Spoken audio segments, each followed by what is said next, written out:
সুপ্রভাত বন্ধুরা। এই আজকে কিছু একটা করছি, নর্মাল মাছের ঝোল। সবার খেয়ে খেয়ে আর ভালো লাগছে না, কষা। ছেলে বললো যে একদম হালকা করে একটা বেগুনি ঝোল করে। বেগুনি ঝোল আমি দেখাচ্ছি মশলা ছাড়া।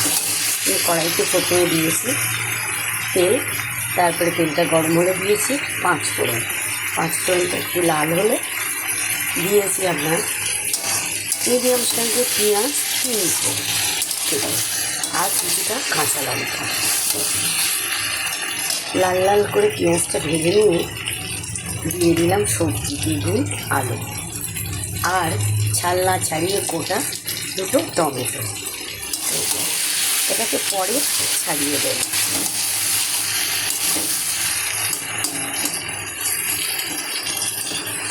আর এটা কিন্তু সম্পূর্ণ হবে মশলা ছাড়া, সম্পূর্ণ মশলা ছাড়া হবে এটা।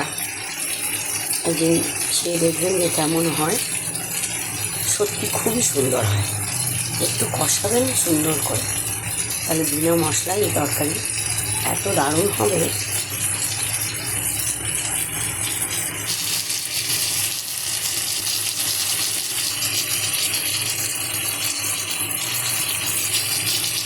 দেখুন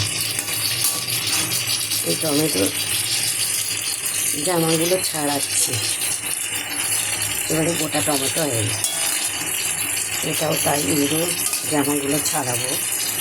দেখুন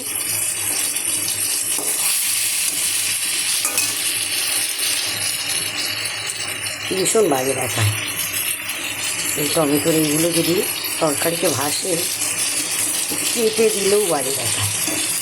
ওই জন্য আমি গোটা দিয়ে করি, যাতে মোটেই না থাকে।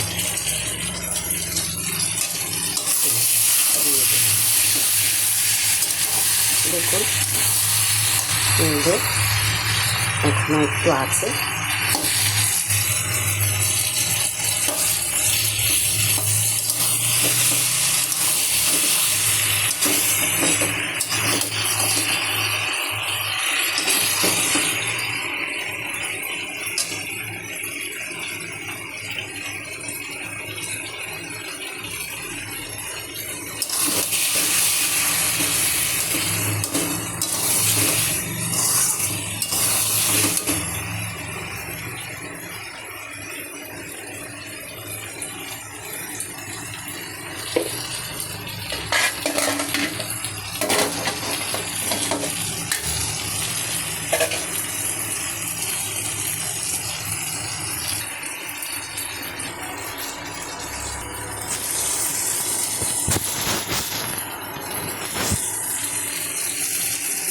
এই দেখুন কত সুন্দর হয়েছে কষানোটা, দেখছেন? কষানোটা হয়ে গেছে। এবারে আমি দিয়ে দিচ্ছি গরম ফোটানো জল। আপনারা দেখবেন যে কোনো তরকারিতে গরম জল দেবেন, ফোটানো, খুব সুন্দর হয় খেতে। একটু বলতে টেস্ট নষ্ট হয় না, কোনো পানসা হবে না তরকারি। যার জন্য এই ধরনের হালকা ঝোলে আপনি যদি গরম জল দেন তাহলে খুবই ভালো হয়।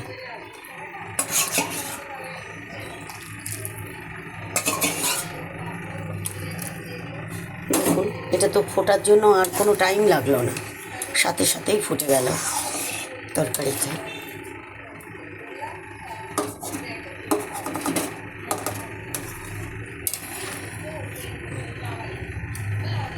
দেখুন এমন করে কষিয়েছি যে আলুটাও গলে গেছে, আলুটাও পুরো গলে গেছে।